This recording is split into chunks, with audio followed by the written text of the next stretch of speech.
My actual answer right now is I just magically receive checks in my bank account every month. I bought a one-way ticket to New Zealand, sold all my stuff, put the house on the market, all that, very dramatic.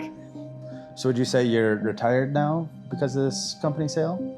I refer to it as semi-retired, so I'm still making money while I'm out here gallivanting. Let me go on a slight rant in a very calm manner. Seller financing is the worst thing you can possibly do. What you really need is a problem. Oh, it's Tendies time! Sorry, everybody, I'll be back.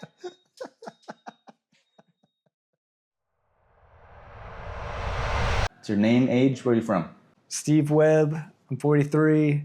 I'm from a very small town called Sherman, Texas, that nobody knows about, even if you live in the Dallas area. Do you have a home base or are you a full-time nomad? I am a full-time nomad. And how long have you been a full-time nomad? I mean, full-time, I think since, we'll say 7 months, 8 months, somewhere in that range.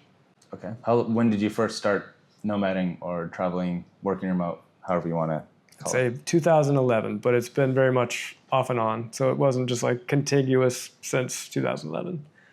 There have been periods where I was more fixed. And there's been periods when I've been out in the wind, like right now. And you said you've been doing this before it was even called Digital Nomad, right?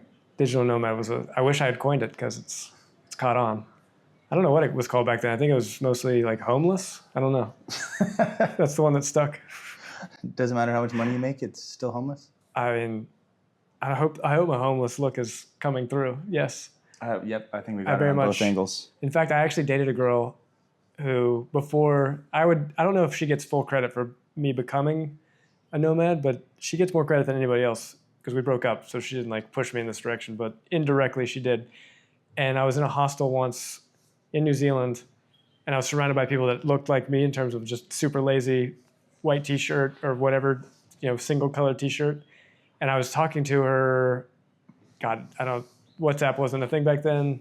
I don't know how we were talking. Let's just say it was like instant messenger. Yeah, who knows? It might as well have been. It was probably, carrier pigeons. But regardless, like we had this conversation, and because she used to always give me a hard time about how I didn't dress up, because she was like a debutante and like really cared about people looking nice, and I obviously never did. And so when I went remote, I really leaned into it.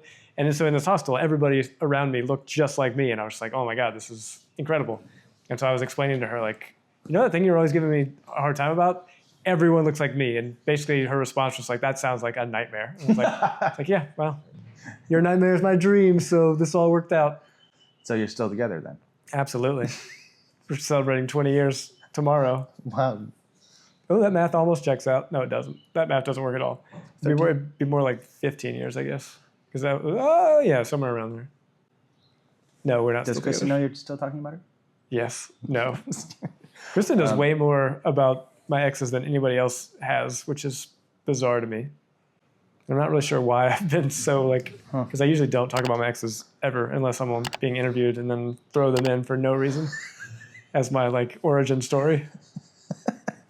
So how do you make money to sustain this lifestyle? My actual answer right now is I just magically receive checks in my bank account every month because I did a lot of work once upon a time and sold some companies, and now I just get money just out of the sky, basically, which I highly recommend. I don't recommend the back-breaking work that's required to sell a company, but I do recommend the after effects where you're just getting money and it's like, yay. It's like Christmas every month. So how does that work? You sold your company and you're getting...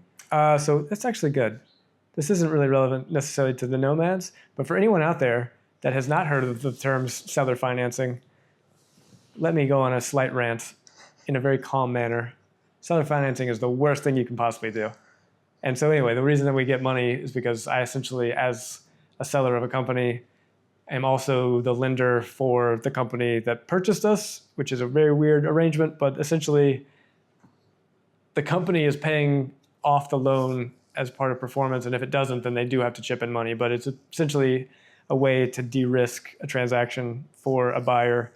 And so as a result, the reason that you would do it as a seller is you do get interest, so you're not just giving them a loan out of the goodness of your heart. There is actually an interest rate that tends to be higher than what you would have gotten normally because, let's say it's prime plus whatever, 3 or 4. It's all negotiable. But anyway, that's why we get these checks, is because they are still slowly paying off the actual purchase. Cool. So you sold them the business and then offered them the financing, so they're just paying you slowly over time. Yes, which I do not recommend. Do not do that. Why don't you recommend Take the money up front.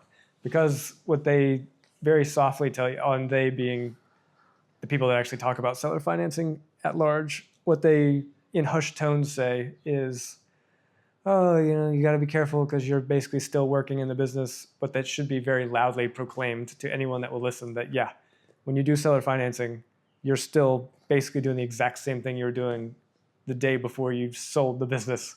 It's just now there's even more stakes or higher stakes because now you have to make sure that the company continues so that it can actually generate the revenue to then pay for the loan and the interest and whatever. It's very stressful. Whereas if they just cut you a check, you can peace out. I mean, usually you do have to have some kind of commitment for like a year or 2 years. Or if you negotiate out of that, you don't have to do that. But that's clearly the better approach. Although the only downside is typically you get less if they just give you an upfront payment. But the less stress far exceeds whatever money you were going to make, so which I now painfully realize, yes, in pretty much all aspects of life, take the money. Because the only reason we did it, so if you understand the time value of money, which everybody should that's watching this or does anything with personal finance, we will end up making significantly more even if you factor in like a pretty high discount rate. But still, the additional stress that's involved with staying on with the business and making sure that it's still working and operational and that the buyer is not running it into the ground. Yeah, when it's all said and done, I don't know that more money is actually enough to overpower. Oh, it's Tendies time! Sorry, everybody, I'll be back.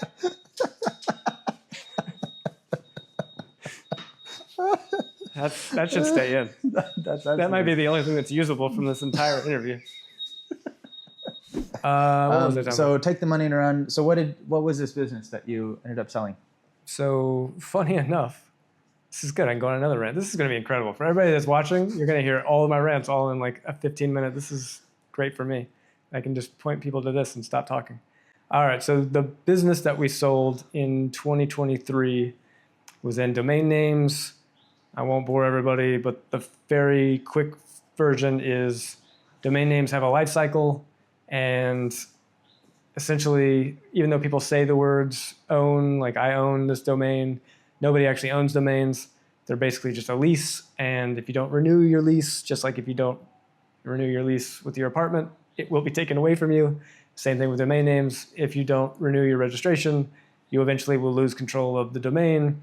And then when you lose control of it, it eventually goes through these different stages and ultimately can become available to the general public, which it's a little bit more complicated than that, but that's the best way to think about it. And so we were one of the people that would scoop up these very valuable domains and then sell them to investors who then would sell them to the end user.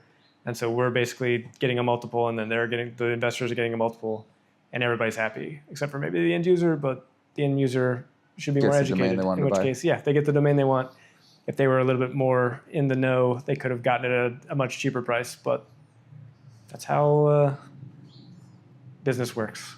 There's always a supplier and there's always an end user, and that's just how that's the chain of command in the domain names. Anyway, so our company did that. So we had an auction platform and then we had like a marketplace. So there were lots of ways to monetize the domains once we actually got them under management. So would you say you're retired now because of this company sale? I refer to it as semi-retired. I think I would be retired if I wasn't still doing some things for the acquiring company. But realistically, going back to my earlier comments about looking homeless and basically being homeless, I probably could have been retired much, much, much earlier just because my expenses are so low and the things I enjoy doing are pretty cheap. And so, yeah, which is also a big bonus of being a nomad, because unless you are an extravagant nomad, your expenses should be pretty low. I mean, traveling's not cheap, but it's a lot cheaper than most people think it is. Like whenever you talk to people that don't do this lifestyle, the first thing they say is just like, oh, how do you do this? This is so expensive. And it really isn't that expensive. Like, especially when you compare it against the normal life of keeping up with the Joneses and like, oh, I got to have the bigger cars and the bigger houses, and that stuff doesn't really happen whenever you're traveling. Like you're just focused on getting to the next destination and trying to find the cheapest flights and ignore those beeps because it's not Tendies time, it's green beans time. Yeah, what was I saying? So you're saying I almost find that when you're traveling, it's like you can't keep up with the Joneses because you don't have anything, like whatever you buy, you have to bring with you. Yeah. So it's really easy not to have this consumerist mindset and not just keep buying more and more and more. And instead you're spending money on what you're doing in each place, the experiences. Absolutely. And shout out to Terry. I'm not Canadian, so I can't say his name correctly, but the guy that created the Packs app, will ignore the supposed person that helped him. The person that's running Packs motivated me to, because I've historically had, I think like either a 70 or 80 liter backpack was like my primary backpack when I was traveling. And then I was talking to this Thierry guy and he basically shamed me into consolidating because he only goes with like a 24 liter, which is unheard of. I mean, that's absurd. And we're gonna have to do something about that because it's just gonna keep going. But Thierry uses a 24 liter backpack as his like only backpack. And I have not gotten down to that. Now I have like a 40 liter and a 24 liter. But the point that Gunnar was making is pretty much everybody I've encountered has at least some version of I sold all my stuff or I quit my job or I did something exotic to get into the lifestyle. And once you cut all those ties, it's very hard. It's not hard, but most people don't want to like reattach all those things. And once you sell all this stuff, it's so freeing. It's like, why would I reaccumulate all this stuff? And so to your point, it's much easier to just stay on the road, keep doing things, having fun, and not get weighed down by all the different possessions and the cars and the toys and Yeah, speaking about spending less when you're on the road, how much does it cost you monthly, roughly, to live this lifestyle? I mean, it really depends on location, obviously, but it also depends on if you're going totally solo or if you're with a group, because that goes both ways, right? So like with a group, like what we're doing in Wi-Fi Tribe, which Gunnar, there's probably a video somewhere that Gunnar gave a review. Click on one of these things where he will go into great detail about what Wi-Fi Tribe is. But if you're in a traveling group such as Wi-Fi Tribe, it tends to be a little bit more expensive on the accommodation side just because it's more of a premium type experience and not everybody wants to just rough it like I would probably do on my own. And so that tends to be a little bit more expensive, but then on the flip side, it tends to be less expensive because you are sharing a lot of expenses with the group. And so it's kind of a give and take. I think there are some things that are going to be less expensive. Some things are going to be more. But as far as like the average, I personally feel like I'm spending probably around like $4,000 a month, probably in that. I mean, way less if we're like Southeast Asia, but like as we're filming this, just inside baseball, we're in South Africa, and I don't remember how much I actually paid for accommodation, but I'm pretty sure I will end up being somewhere around 4,000-ish once it's all said and done. And that's with accommodation, flights to get around, food. I don't think I'm factoring in the flights, unfortunately. So it probably is a little bit more with the flights because I don't really think about. I just close my eyes and click buy when it comes to the flights. But the flights, it's also difficult because I was coming from Mauritius, so this flight was way less intense than it would have been coming from the U.S. So I think it also depends how. Yeah, and also what time of year and like if you have points and all of that stuff, which is the other thing. I think the hardcore nomads are also hardcore point players, and basically like Hadrian, which is another guy on our chapter, who hopefully will have a video up here, or if not, maybe forget I did this, but someone that has a video will have probably something, or Gunnar himself can explain all the different ways in which you can maximize points and get free travel and all those things. And so, if you play that game, then flights really aren't a big deal. And then you really just have to worry about accommodation, although I'm sure you can play the game with the accommodations too. I personally still love the whole like hostel and much lower level accommodations, but I'm sure some people are much fancier than I am and look for 4-star, 5-star, whatever. Yeah, I find it kind of depends on your style of travel and whether you like luxury places, if you need a place by yourself, or if you're good with just a bed somewhere. This is where the bugs come in, apparently, because these bugs are taking over now. So it sounds like you're... Hold on. What are you doing? You can't interview from across the room. Cut this out. This is the people know, Gunner's. Oh god. Gunner's going rogue. The bugs, see they. So it sounds like somewhere around 4,000, maybe 5,000, depending where you are, how much you're moving around. Yeah, that kind and of I mean, stuff I think again, this is Cape Town is very affordable. I mean, obviously in Europe it's going to go up. Southeast Asia it's going to go way down. Like Vietnam, I think I'll probably be able to get away with probably 2,000, maybe 3,000 tops. And so, I mean, if you wanted to just really stretch that dollar, I think you could easily get away with Southeast Asia for like less than 40 grand a year, probably. Oh yeah, easily. I mean, maybe 30. Yeah. Yeah. Or less. I don't know. Yeah. I also find that because you can move around, you can almost adjust where you are based on your budget. So you can follow places that are cheaper if you want to save money, or if you want to spend a little bit more in splurge, then you can go somewhere that's a little bit more expensive. A girl I met in Outside is doing just that. Like she's basically going to go and spend some number of months in South America to really stretch the budget for a little while. Yeah. And then she'll go to more expensive places after that. I know people that do that as well. So if that's your burn rate, if you don't mind sharing, how much do you make per month? The number is going to be different. So right now it's higher because I'm still getting paid off on this company. I want to say it's probably in the low like 200s, which is a high number probably for most nomads at this point. But again, it's primarily because I'm getting paid off for one of these companies I sold. And so it's significantly more than what my burn rate is. Low 200s. Yeah. Oh, wait, did you say per month or year? Per month. Oh, sorry. Yeah. Oh, that's per year. I was like, Yeah, my bad. I'm not making 200 grand a month. Whatever that factors to be, what, 20-ish? 20? No, it's going to go down. It's somewhere somewhere between 15 and 20 a month probably is where I'm at. Cool.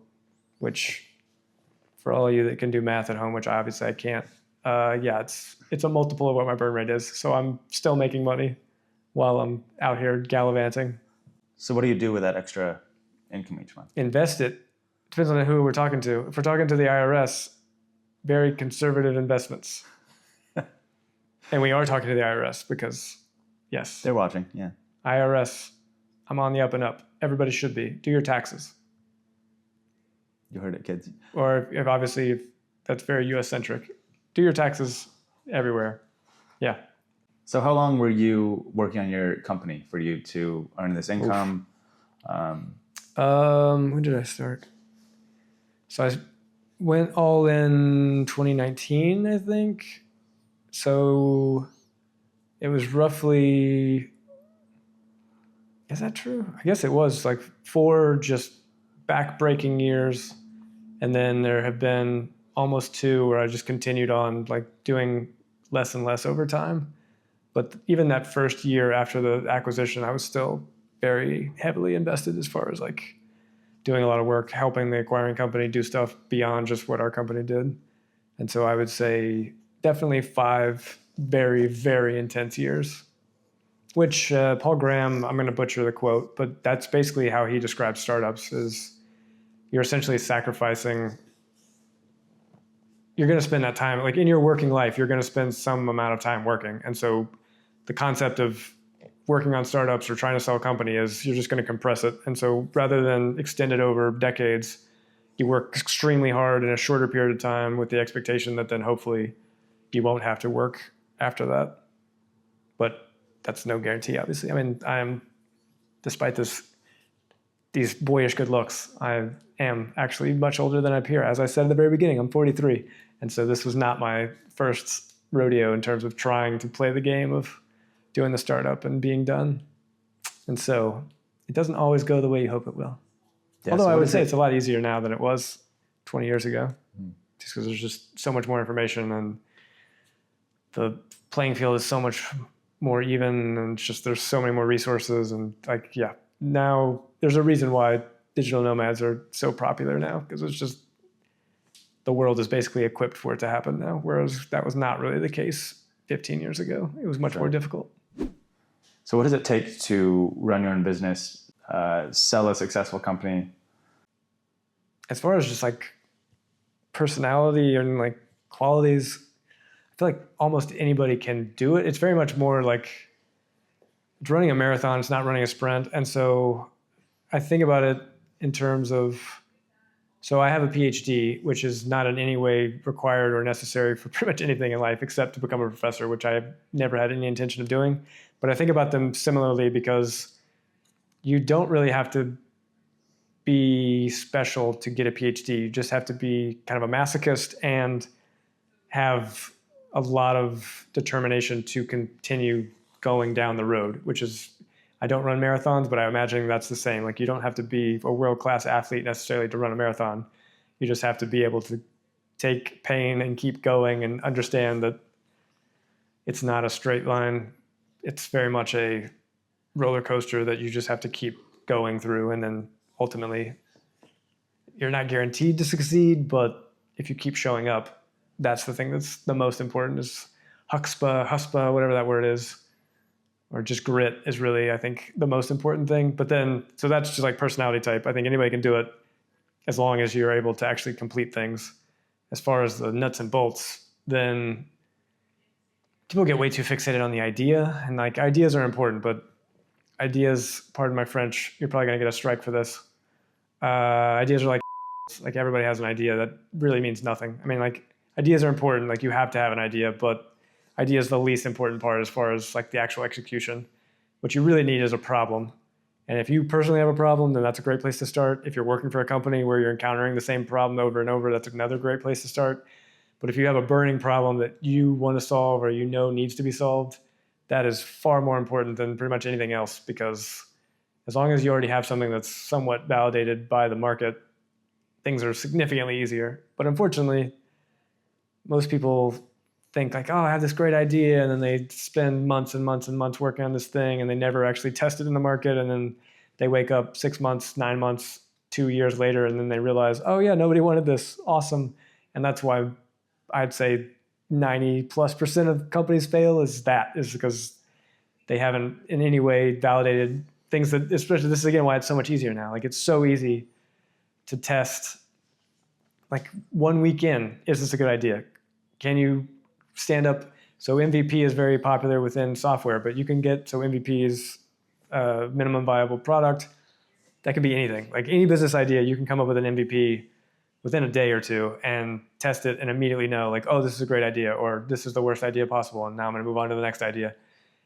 And that really is, I think, more than anything, the determinant of success. So like if you are the type of person that is testing iteratively along the way and ruthlessly killing all the bad ideas, you're going to succeed.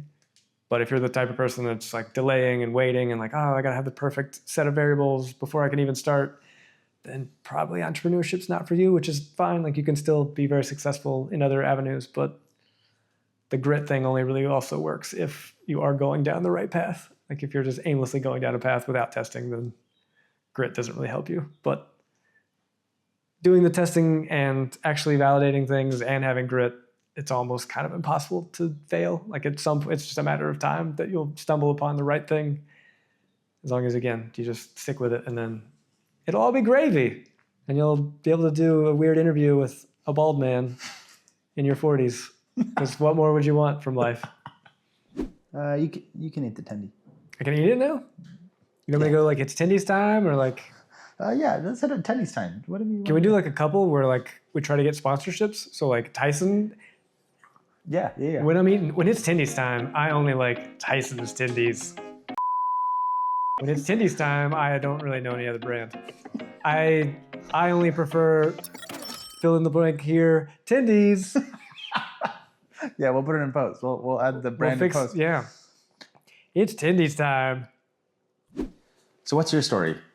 How did you come to live this lifestyle?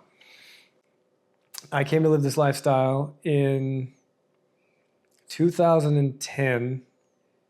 I was working in a job that I absolutely hated and can't go into great detail about because it was a like hush-hush, top secret security clearance nonsense job that was sold to me like I was going to be James Bond, which I'm in computers. I don't know why I thought I'd be James Bond, but I very much thought, oh, this is going to be so exciting because that's how it was pitched to me.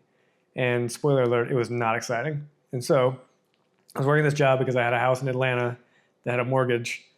And I was in Florida at this hush-hush job to pay this mortgage. And I was dating a girl who was living in the house in Atlanta. And so fast forward to, I don't remember when, somewhere in 2010, the girl and I broke up. And I had this realization that all the things I just said were true, that I was only working at this job to pay for a house. The only reason I had the house was because we were living in Atlanta. I didn't like any of these things. And so once the girl was gone, I was like, oh, cool. Well, I don't really need a house anymore. Oh, cool. I don't have a mortgage anymore. Oh, awesome. I don't need the job anymore. And so everything basically got unraveled. And in the process of doing all that, which was literally in the span of like a week, maybe two, because I did give notice that I was quitting the job, I bought a one-way ticket to New Zealand, sold all my stuff, put the house on the market, all that, very dramatic. And everybody in my life thought I was having a nervous breakdown. And I thought this was like the first moment of clarity I've ever had. And pretty much never really looked back. I mean, there had been periods after that where I did have a more stable working situation, meaning I stayed in one spot, like in the US. It wasn't, I would say, full nomad, but ever since 2010, I have been untethered in terms of working remotely, not having to go into a 9 to 5, not really having to have a schedule, and being able to dictate the actual parameters of my life. But it all started with this one magical breakup that then led to a domino effect of selling all my stuff and removing all of the like actual ties to quote unquote normal life, I guess. What does being a digital nomad mean to you? I don't know so this is a nuanced question, because I think the freedom associated with being a digital nomad means everything to me, but I don't know that you necessarily have to be a digital nomad to have that. Because again, like the thing that we talked about this last night on the roof, because there are people that don't identify themselves as digital nomads because they're not working for whatever reason. So we have a number of people in our group right now that are fun employed. And then I identify as being closer to being retired than not. And so I guess people quibble on like what a digital nomad is. I think merely the nomad part is the thing, I guess, that matters the most to me. It's just this idea of being free and being able to pick up and go wherever you want to go and not be tied down to any specific place unless you want to be. And so that to me is the lifestyle that I love the most, because you do have the flexibility. I mean, there's nothing stopping anybody from having a home base for a year or 5 years or whatever. And even if you have a home base, I mean, you can still bounce around and do all these things. Or you can go the other route and just be completely nomadic and not have a home base, and it's just every day is a different adventure. All of that's great. I mean, having the options to do all that is really what makes me feel alive at this point. Whereas I do still remember whenever I was in my early 20s and doing, it wasn't a 9 to 5 because I've always been kind of in startups, and those tend to be way longer hours and way more flexible, but you're still very much beholden, at least back then. Now, obviously, you can do a lot of startups remotely, but the lack of freedom is the thing that I very vividly remember when I was younger. And it probably took me longer than it should have to realize that's not the life for me. And just for everybody. I mean, it's surprising how many people get caught up in like limiting beliefs and just like, oh, I can never do this or I can never do that. And it's really not as difficult as you think it would be to get over those hurdles and construct the life that you actually want. And yeah, you should subscribe to Gunner's channel to find out more. Watch one of these videos where he tells you about all the different ways that you can become a nomad. So with all this freedom to be anywhere you want, to essentially do anything, you have time freedom, you have location freedom. What does a typical day or week look like for you? So that very much depends on the location, but I will compare the last 2 months, because the month before this I was in Mauritius, which I genuinely did not know even existed. I'd say a few months before I signed up to go live there with strangers for a month, which I think is maybe the most American thing I've ever said, that I just is completely oblivious that this entire country didn't exist, but I genuinely didn't know where it was or that it even was a thing. And so, not surprisingly, it is very remote. And so my normal daily activities there involved basically just hanging out with the people that I was living with, because there just wasn't a lot to, I mean, it's beautiful, there's beaches. And again, this is going to sound so incredibly privileged, but there's only so much time you can spend on the beach. Like at some point, it gets somewhat monotonous to just like, oh, let's go hang out on the beach. And so we would spend a lot of time figuring out like whether we were going to the gym or just looking for activities or going on hikes or whatever. And so more remote places like that, it's more of a challenge because you're at least trying to find more activities. Although, I mean, I can never get tired of kayaking, but that kind of stuff is what you're doing. There's not a whole lot of like urban type activities that you're doing. It's a lot of hanging out with people. Now that we're in Cape Town, which is obviously an actual metropolitan area, there's a lot more like going out to restaurants and just like hanging out with people at cafes and different things like that. And so it is pretty much what, I mean, the real answer to your question is the daily life is whatever you want it to be. I mean, so I'm kind of a weird example because since I am closer to retired, I don't do a lot of work every day.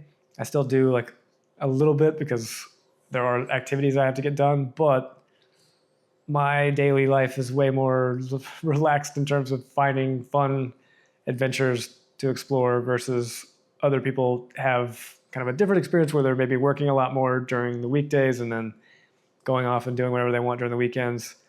But there really is no like set answer for anybody. Like that's also part of why the freedom is so great. You can do whatever you want to do. If you want to work a lot one day, work. If you don't want to work the next day, don't. It's really wherever the mood takes you. But you also have a pretty extensive morning routine, as I understand, right? I do. You're involved in it. Jesus, I didn't know that.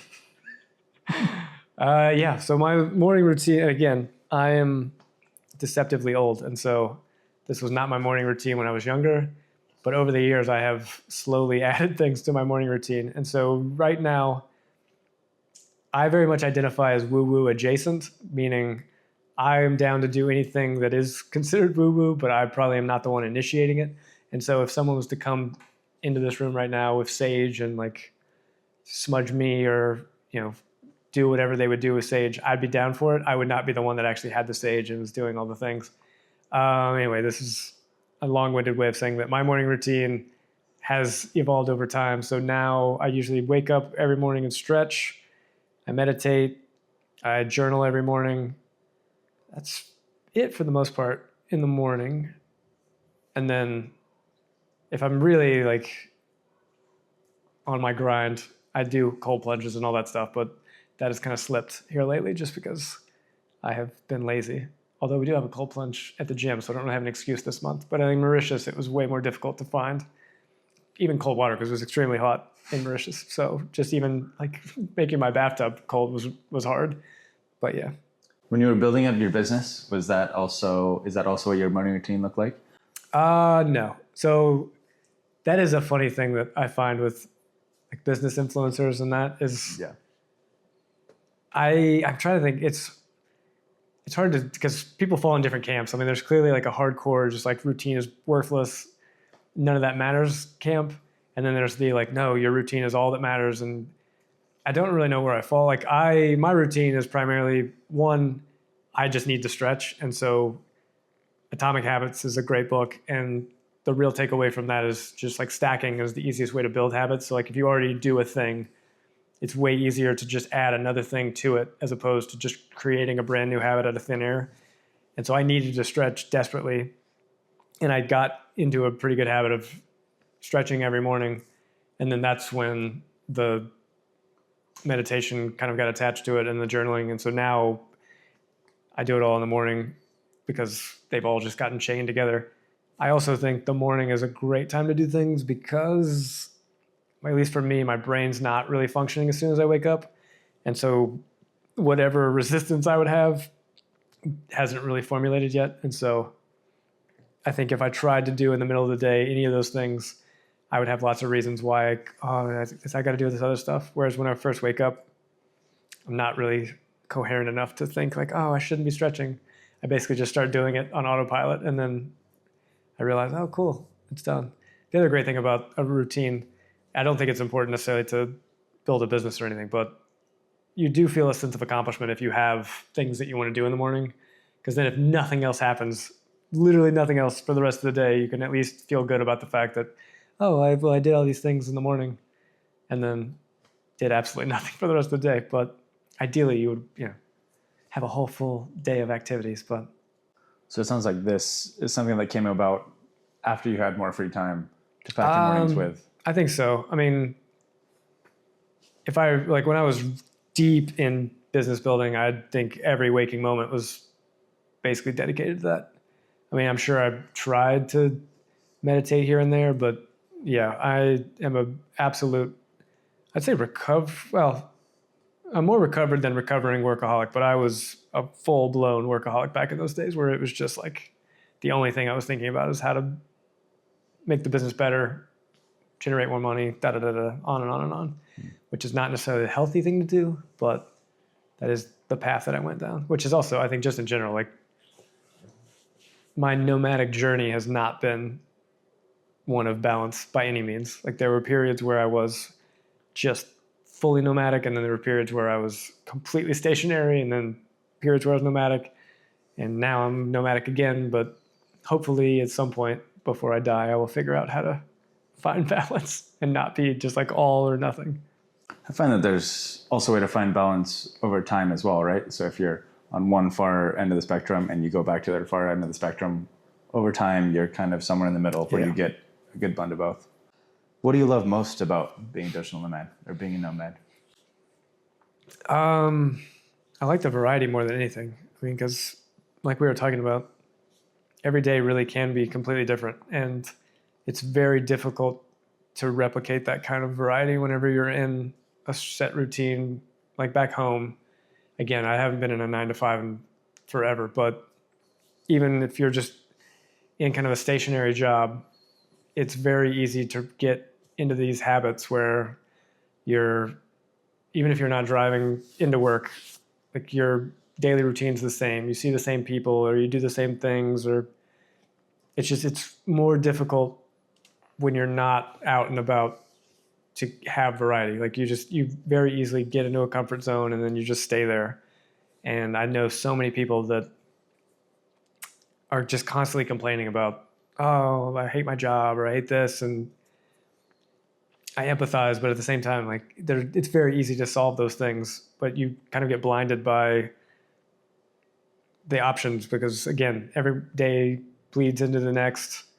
And so I can see where people get into this mindset of like, oh, I don't know what to do because they haven't really seen the alternative, which is why you should like and subscribe to Gunner's channel, because this is where you can see all the different alternatives and all the ways in which you can be a remote worker or a nomad or a digital nomad or fill in the blank. Yeah, I also find that just being around people that live this lifestyle, you can kind of see how they've done it, and it opens your eyes to more possibilities that you wouldn't see otherwise if you're just in your hometown or working 9-to-5. And my number one answer is the variety, but number two is just the people, because I have this goal. So again, inside baseball, it's 2025 when we're recording this. Who knows when this video actually comes out? But at least in 2025, one of my... I hope it's this year. Hopefully, sure. Hopefully you're seeing this in 2020. Or hopefully you're seeing this in 2035. And this is evergreen content that, oh my God, it's taking over YouTube version 10 or whatever. I don't know, whatever. The point is, the people are incredible. And one of my goals for 2025 is to meet 1,000 new people. And there's no way I would be able to do that if I was not being a nomad, because, well, I mean, it's possible, but you'd have to work so much harder, which is kind of fun in its own way, I guess. But back to what I was saying about getting in a comfort zone and getting into a rut, it's virtually impossible that you're going to encounter or at least have interactions with 1,000 new people if you're doing the exact same thing every single day, or even remotely close to the same thing every week. But as a nomad, I am working to get to this 1,000 people, but I'm able to be pretty lazy because I encounter so many people when I'm on the road that I don't have to go out of my way. It's just a matter of having the interactions as they present themselves, whereas that would not be the case if I was in a more stationary situation. What would you say are the hardest parts about being a nomad? I think forming relationships can be more challenging only because, based on everything I've already said, a lot of nomads tend to have similar personalities in the sense of we're all pretty fiercely independent. We value our freedom. We all kind of have plans as to how we want to spend our time. And so it is more of a challenge to form relationships in those environments, just because if everybody's kind of doing their own thing, if plans don't align, it's a little bit more challenging in terms of getting everybody on the same page. But I also would argue that makes it more entertaining because you get to hear what other people's plans are, and you have so many more options that the downside of that is far outweighed by the upside of just like, oh, wow, I never would have even thought of that idea. So like a great example is one of the guys that's with us right now is named Hadrian. And we did the Blue Crens Bridge bungee like within the last week. And we were going on to other legs of a trip together. And I know he's going to China next month. And I had mentioned to him that the highest bungee jump in the world is in China. And he was already planning to go to the city that has the jump, but wouldn't have otherwise, I think, looked into the jump. And so that's the thing. So the real upside of running into people that are so like fiercely independent and doing adventures is you just have so many more opportunities to discover really interesting things that you might not have encountered otherwise. But it is still a challenge to mesh very independent people and form like long-lasting relationships just because everybody's kind of on the move. Yeah, for sure.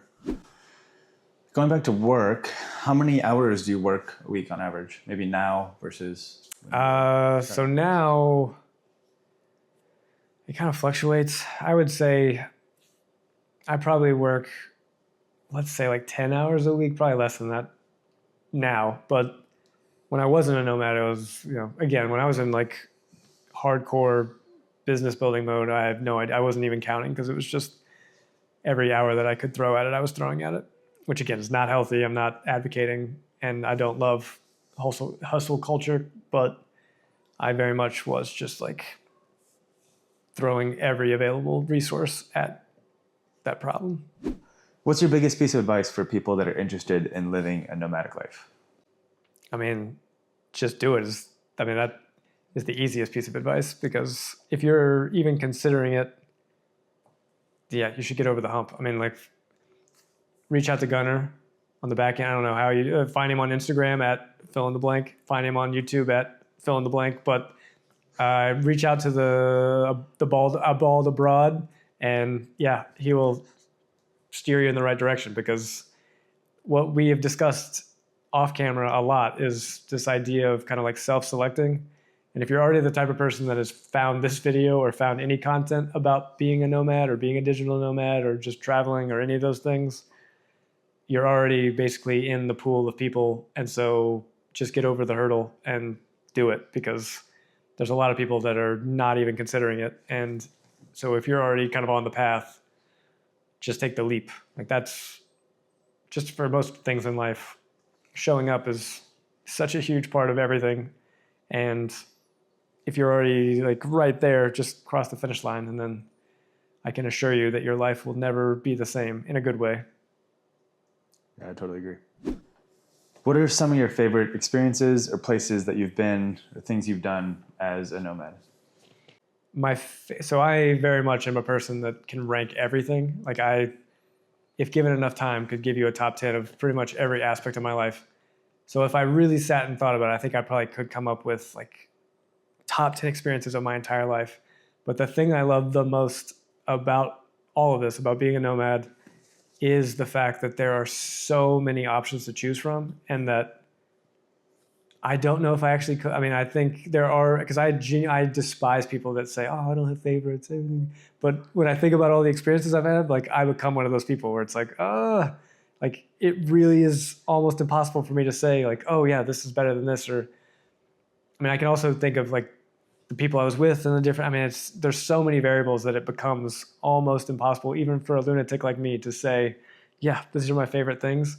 Like, most recently, so we went on the garden route in South Africa, which is a very famous drive, although it's not clear to me that there's so many different routes. I'm not really sure what the garden route actually is at this point, because we've done a lot of different variations over the past week.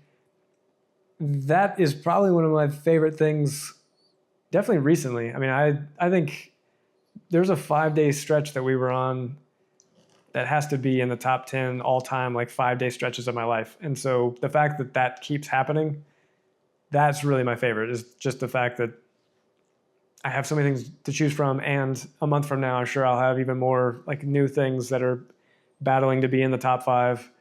And so that's just incredible. Like there's no way that would be happening if you weren't on the road. Like you're never going to be able to say that, oh yeah, this last week might've been the greatest week of my life if you're just doing the same thing over and over. And so the fact that that's a genuine option every single week of my life going forward is incredible. Like that by itself is my favorite thing, because that's amazing.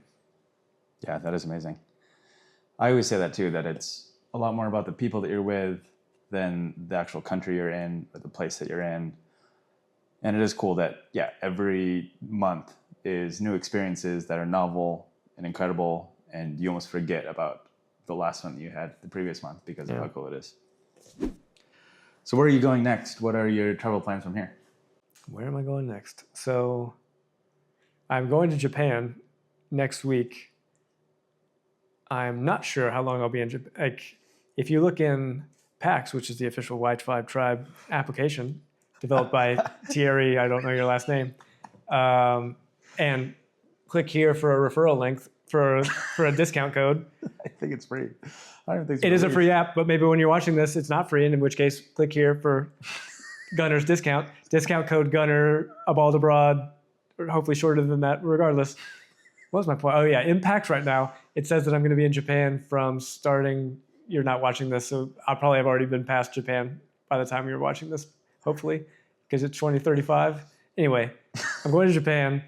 The confusion is that despite my best efforts not to get into something serious with anybody, I am now in a thing with a girl in Cape Town, so who knows what I'm going to do. Maybe I come back to Cape Town after Japan. I don't know. But I'm definitely going to Japan. Then I'm definitely going to Vietnam. And then I'm doing the Poles of doing the Poles of Inconvenience at some point in the middle of the summer. And yeah, and then sometime I'm going back to the US. Sometime I'm going to South Korea. There's lots of places I'm going. When you're watching this, who knows where I'll be. But get on PAX and you can find me. And you can meet up with me. And I don't know why you'd want to meet up with this homeless man, but I will be out in the wind to be found. Going on the record saying you're South African lover, huh? That'll all be cut out. I won't. Editor, repeat this. Put it in the. I didn't say anything. I said I'm just in a I'm entangled in some kind of thing with a South African girl. Yeah. Cool. Which I think is how she would describe it too. She's entangled in some kind of a thing with the American that's going to disappear, at least temporarily in a week. Yeah. Amazing. For all you nomads out there, or for all you single men and women, catch a nomad while you can, or catch them all, I guess, is another game you could play, but it's not the game I'm playing. I guess, yeah, let's dive into that. What are we going to dive into? What's your experience dating as a digital nomad? So my experience is, this is the first time I've ever, I guess that's not true. There was a time whenever I was backpacking through Europe and, well, let's take a step back for a second. Almost every time that I've gone on a massive nomad trip, there was usually a girl involved. And so I had just recently broken up with a girl and then launched into this ridiculous trip. And so in most of those trips, I was not even remotely interested in dating anybody. And so it didn't even occur to me that I should be dating somebody, because I was basically fast tracking the healing process of a devastating breakup or whatever. And so I don't think I really tried to date a whole lot in previous examples of that. And then this is not that much different than that, except that for some reason, so on my previous chapter, I was living with a girl who kept talking about how she met her husband in Cape Town. And then when I got to Cape Town, I think she had incepted me into thinking, oh yeah, I should date somebody. I should just see what happens. in Cape Town, which again, to be clear, I'm not getting married. So let's like at least not in the near future. So I'm not saying that I've somehow found a wife in Cape Town, but I am saying that, yeah, the answer to your actual question is I haven't really done a whole lot of dating as a nomad. And then the one time I started, I'm now in a thing. So yeah, like and subscribe. Is there anything you want to share about being a digital nomad that we haven't discussed yet? No. Where can people find you, support what you're doing? Anything you want to share, say, promote? I mean, you're retired, so you have nothing, but... So I'm not promoting anything except for AbaldAbroad, and hopefully you have superimposed your logo on my white shirt, or maybe just your face. Hopefully when you're watching this, there's just a face of Gunner right here. If you want to find me, you can find me at Steve Webb on Twitter. If you want the most boring Twitter feed of all time, where I sometimes tweet about domain names. So if you're into domain names, you probably already know I exist, in which case, I'm sorry, my Twitter is so boring. I'm not on Instagram. Sorry, ladies. Not on TikTok. Not sorry, because I think that would be a disaster for everybody involved. I do have a YouTube channel, but good luck finding it. And yeah, I think my MySpace and Facebook are probably dead by now. So if you want to find me in the wild. Get on PAX, find me on PAX, and come meet me in person like we did whenever I was a child, back before everything was digital. That's right. If you want to find them, you have like and subscribe to AbaldAbroad before you do that. And comment. Don't forget to comment. Oh, sorry. Don't forget to comment. Awesome. Well, thank you, Steve. This was great. I'm trying to do after all that. I'm trying to do like a. I love like that a real sarcastic sign off. This is great. I'm so glad we did this. All right, everyone cut. Everyone.